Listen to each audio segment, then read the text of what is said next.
जदि आपण यूट्यूब रे पैसा रोजगार करबा पई चाहछंती ताहले यूट्यूब रो नीति नियम कोन रहिछि तार क्राइटेरिया कोन रहिछि प्रथम रो लास्ट पर्यंत देखंतु निहाती इंफॉर्मेशन लागिबो बोली मु आशा करे। चलो ताले डेरी न करी आरंभ करिबा।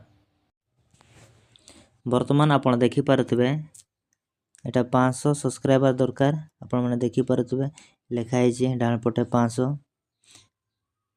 तापरे ताप तळे लेखा हिछि लास्ट 90 डेज माने आपण लास्ट 90 डेज भितरे 3टा वीडियो अपलोड करिवे। एटा तो हे जो आपनकर आ तळे देछि लास्ट 365 डेज माने आपनकर 365 डेज भितरे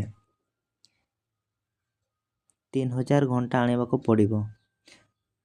न हेले आपनको लास्ट 90 डेज भितरे शॉर्ट व्यू 3 मिलियन आनेबा को पड़िबो। आपनको ए दुईटा रु गुटे सक्सेस कले आपनको हाफ मोनेटाइजेशन पई एलिजिबल हे परिबे। आ एलिजिबल हेले आपनको मिलिबो मेंबरशिप सुपर शॉपिंग ए तीनटा टूल आपनको मिलिबो। किंतु नुआ क्रिएटर पई एटारे किछि इनकम हे परिबो नाही जेने पुरना हे चंती बा बेसी तांको व्यूअर अछंती तांको पई एटा ठीक। किंतु हाफ मोनेटाइजेशन भी बहुत जरूरी होइता है निहाते करिबा आवश्यक। चलो ताले देखिबा फुल मोनेटाइजेशन पई कोन क्राइटेरिया रहिछि। वर्तमान आपण देखि पारुथबे 1000 सब्सक्राइबर दरकार फुल मोनेटाइजेशन पई आ वॉच टाइम हैला 4000 घंटा आनिबा को पड़िबो। न हेले शॉर्ट व्यू 10 मिलियन आनिबा को पड़िबो। ए दुईटा रो गुटे जे कोनोसी गुटे हेले आपनकर हे जिवो आपनकर फुल मोनेटाइजेशन हबो।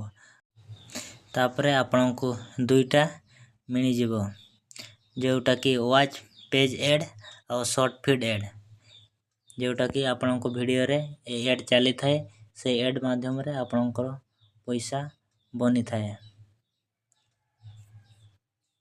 तेणु करी आपनको वीडियो रे एंगेज निहाती हेबा जरूरी।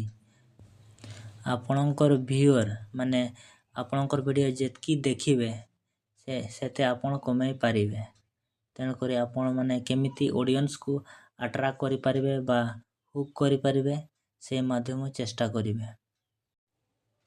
आपण माने कंटिन्यू वीडियो अपलोड करिवे रेगुलर अपलोड करिवे। धरा जे आपण सप्ताह रे गुटे वीडियो अपलोड करूछंती ता माने तुमे निहाती सप्ताह रे गुटे वीडियो अपलोड करिवा उचित। धरा जे तुमे 2 दिन रे गुटे वीडियो अपलोड करूछो तुमे सेमिति ही अपलोड करिवो 2 दिन रे गुटे। धरा जे तुमे रेगुलर गुटे अपलोड करूछो ता माने तुमे डेली गुटे अपलोड करिवो। एमिति कले आपण माने सोशल मीडिया रे सक्सेसफुल हे परिबे।